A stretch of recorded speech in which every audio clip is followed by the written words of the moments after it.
Baiklah, selamat sore teman-teman semua. Selamat sore buat Kak Ibu, Apri dengan ya teman-teman kami gitu kan. Kembali lagi kami dari kelompok 6. Pada kesempatan kali ini kami kembali lagi ke situs Benteng Putri Hijau, di mana kami di sini akan melakukan siaran langsung mengenai liputan tema khusus. Nah, pada kesempatan kali ini kami meliput 3 situs dari Benteng Putri Hijau itu sendiri. Jadi di sini saya ada Reni Sabrina Simamora, kemudian teman saya Cynthia Storus. Kemudian ada teman saya juga yang bergabung sudah di Pancur Panglima, yaitu Idris Memori Simamora dengan Sipriana Asya Lohal. Nah, baiklah, pada kesempatan kali ini kami akan mengeksplorasi ataupun menjelaskan mengenai situs pertama dari Benteng Putri Hijau itu sendiri gitu.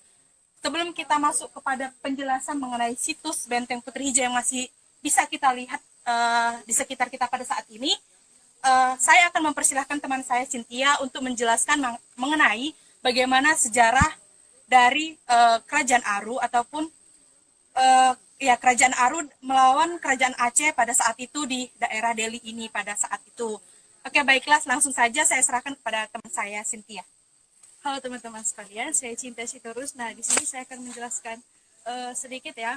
Kemarin karena sudah dijelaskan pada live sebelumnya gitu kan, mengenai sejarah dari Kerajaan Aru. Jadi di sini saya akan mengulangi sedikit ya. Nah, yang dimana kita tahu Kerajaan Aru itu merupakan kerajaan yang berdiri dan berdiri pada abad ke-13 sampai dengan abad ke-16. Yang dimana kerajaan ini itu awalnya itu merupakan bercorak Hindu-Buddha gitu kan. Namun pada kedatangan Kerajaan Aceh, nanti di mana Kerajaan Aceh menginvasi Kerajaan Aru, nah nanti kerajaan ini akan berubah ataupun menjadi bercorak yang awalnya Hindu-Buddha menjadi kerajaan Islam. Untuk kerajaan ini sendiri itu dari beberapa literatur dijelaskan kalau kerajaan ini selain komoditinya merupakan hasil perkebunan gitu, seperti hasil ladang ataupun tanaman maksudnya, mereka ataupun kerajaan ini juga memiliki hasil gitu kan, hasil dari merompak gitu, yang dimana kerajaan ini juga merupakan ataupun disebutkan di beberapa literatur sebagai kerajaan maritim terbesar di wilayah Sumatera. Nah, untuk bagian dari ekspansi dari kerajaan Aceh ke kerajaan Aru, ceritanya itu adalah di mana raja dari kerajaan Aru itu sangat tertarik gitu dengan yang kita tahu ikon ataupun masterpiece dari situs ataupun dari cerita kerajaan ini adalah yaitu Putri Hijau, yang dimana kerajaan Aceh ingin sekali meminang Putri Hijau. Nah, akan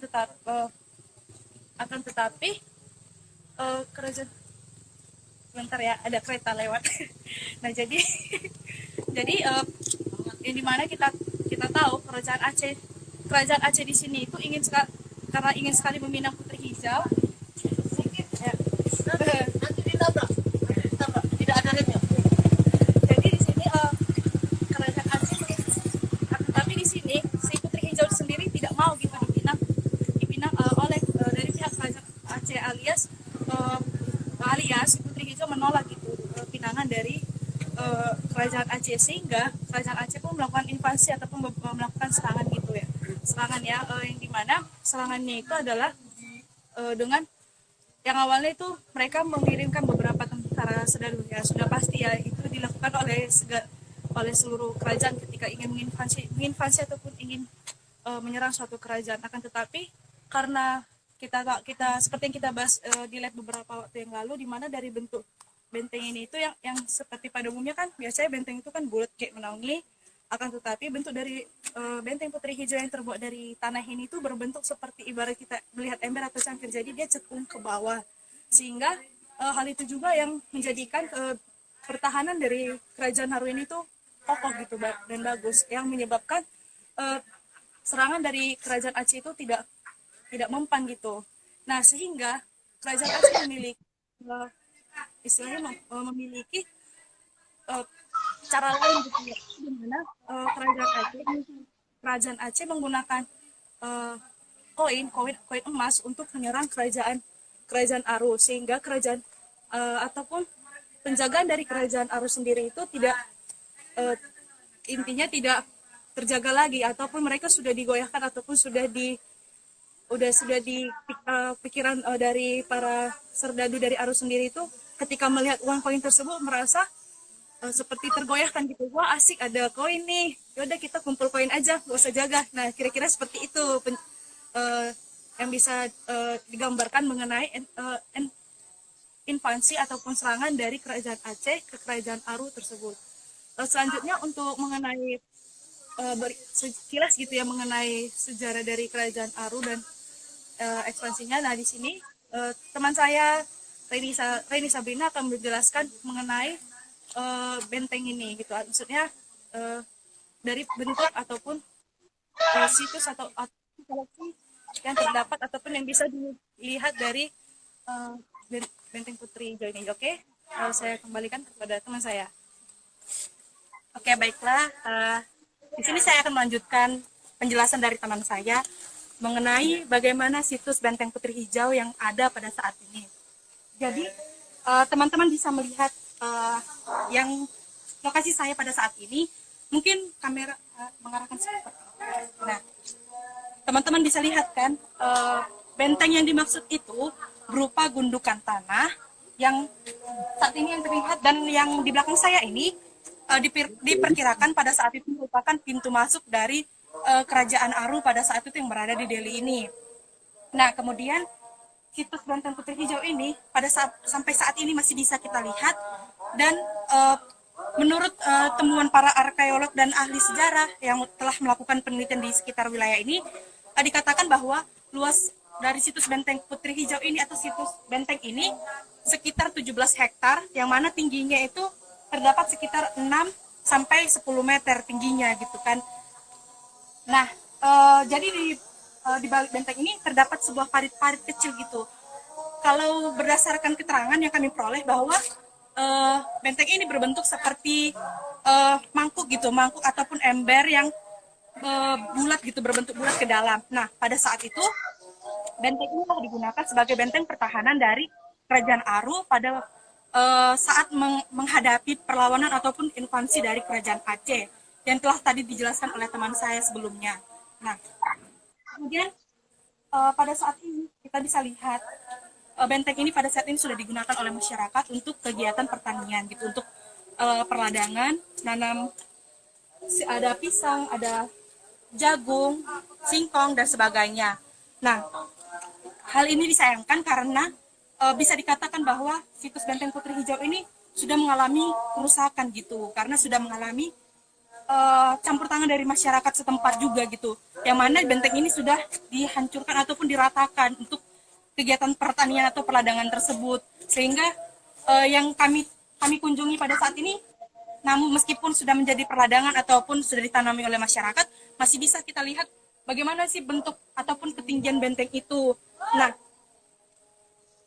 kalau teman-teman lihat ya, benteng ini tuh berbentuk seperti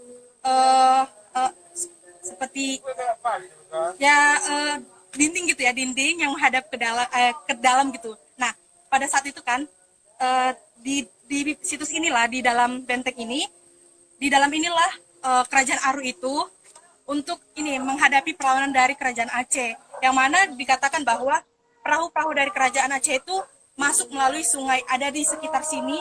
Kami tidak ke sana karena karena ada medan yang terlalu jauh dan situasi yang tidak memungkinkan. Nah, berdasarkan keterangan yang kami peroleh, sungai tersebutlah merupakan sungai yang digunakan oleh kerajaan Aru untuk sampai kepada tempat ini.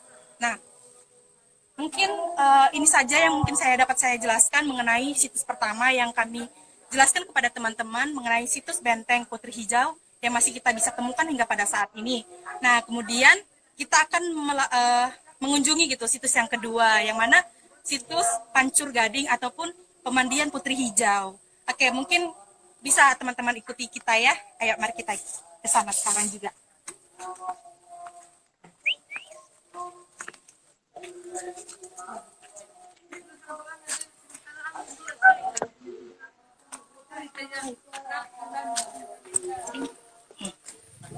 Jadi maaf ya teman-teman, karena lagi jam tinggi. Nah, jadi Di sini kita akan, aduh aku takut jatuh.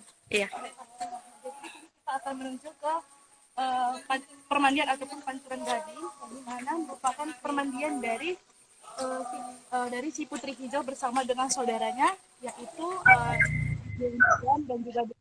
Jadi biarlah kita berjalan-jalan dulu.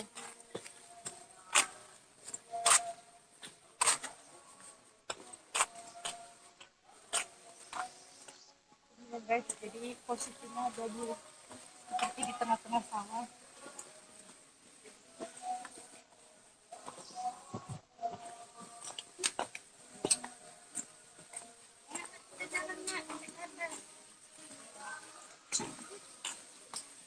Sanggup adik bak kakak yang berat ini.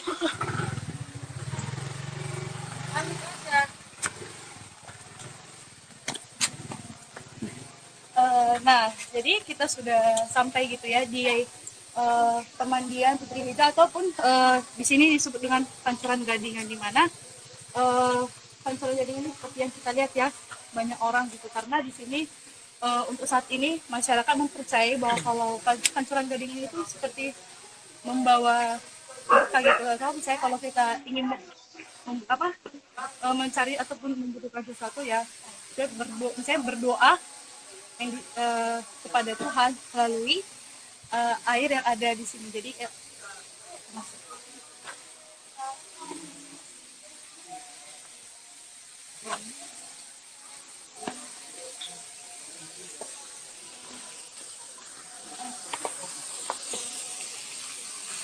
nah, jadi sampai sini aja seperti agak eksplisit gitu ya, karena ada yang berobat di mandi gitu.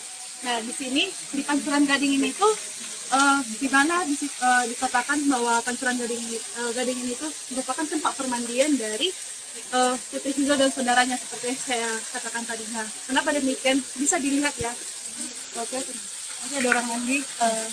Ada 3 pancuran gitu, yang dimana 3 pancuran di sini itu melambangkan 3, kan tadi 3 saya sebutkan, yaitu si Putri Hijau, Dewa Naga dan juga Dewa Meriam gitu, karena mereka kakak adik gitu, yang dimana mereka kakak adik pada dahulunya itu mandi di sini.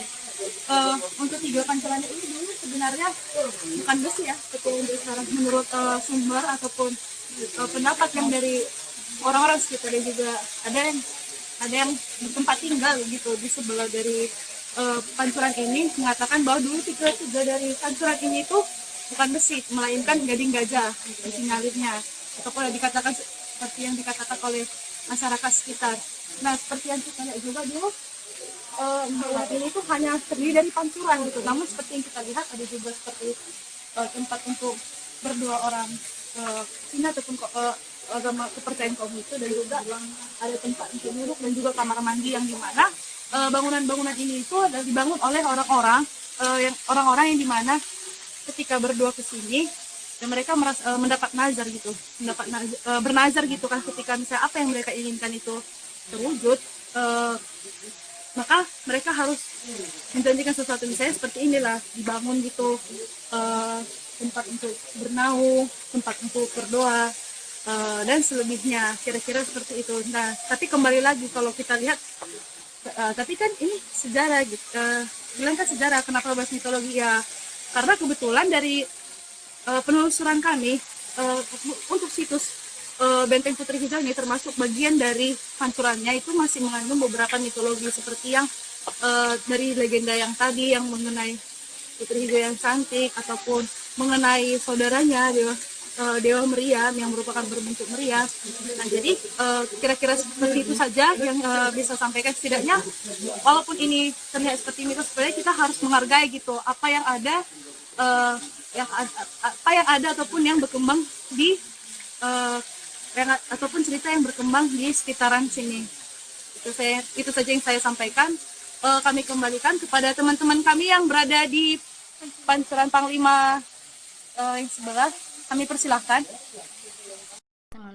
Teman-teman sudah mendengar hasil dari penelusuran teman kami yang ada di sana mengenai situs Benteng Putri Hijau dan mengenai bagaimana kondisi dari Pancur Gading Putri Hijau tersebut.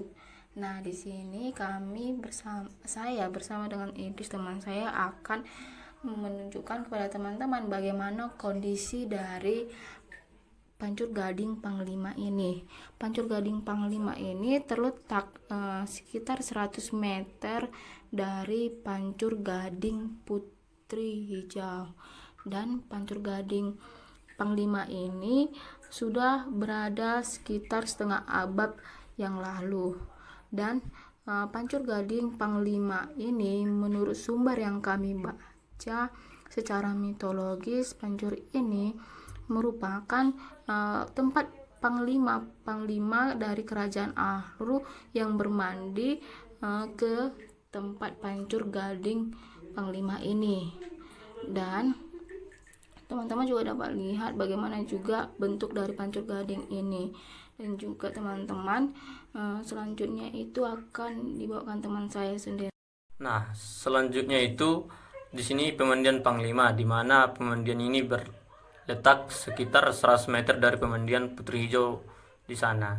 Nah, di sini ada dua pancur. Yang pertama itu pancur penjawa kanan dan penjawa kiri, dan digunakan dalam kehidupan sehari-hari oleh masyarakat sini sebagai tempat untuk membersihkan diri dan untuk sebagai sumber air minum dan air untuk pertambakan di sini. Nah, airnya ini sangat istimewa seperti pemandian Putri Hijau di sana, dari mana airnya itu mengalir sepanjang tahun dan sepanjang hari tanpa mengenal musim kemarau dan musim hujan. Selanjutnya saya berikan kepada Cipriana. Selain itu, teman-teman, tempat ini merupakan juga tempat sebagai orang-orang yang ingin belajar atau ingin berminat dalam mencapai sesuatu keinginan mereka di tempat ini. Dan ketika mereka sudah mendapatkan sesuatu keinginan yang telah tercapai tersebut, mereka akan membangun tempat ini menjadi lebih baik lagi atau dibangun lagi ya teman-teman. Dan teman-teman dapat melihat bagaimana dari kondisi Pancur Gading ini. Mungkin sekian penjelasan dari kami, saya kembalikan kepada Ito Reni.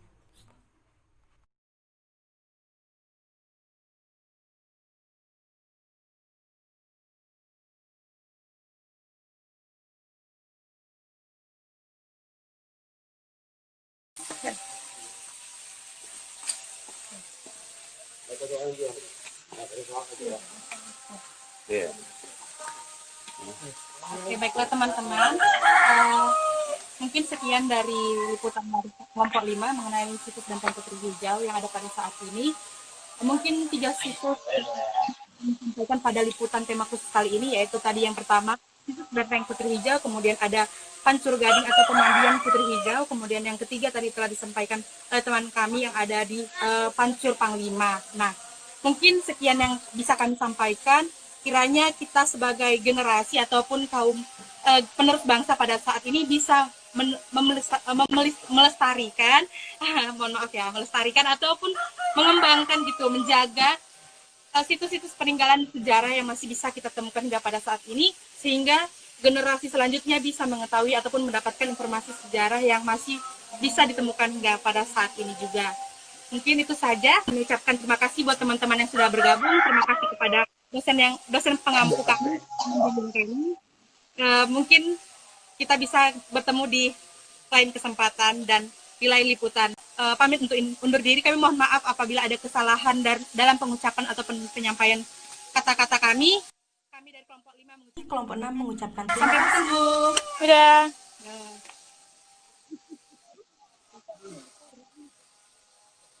Dia keluarkan sendiri nanti. Jadi orang lain. Keren kali gue.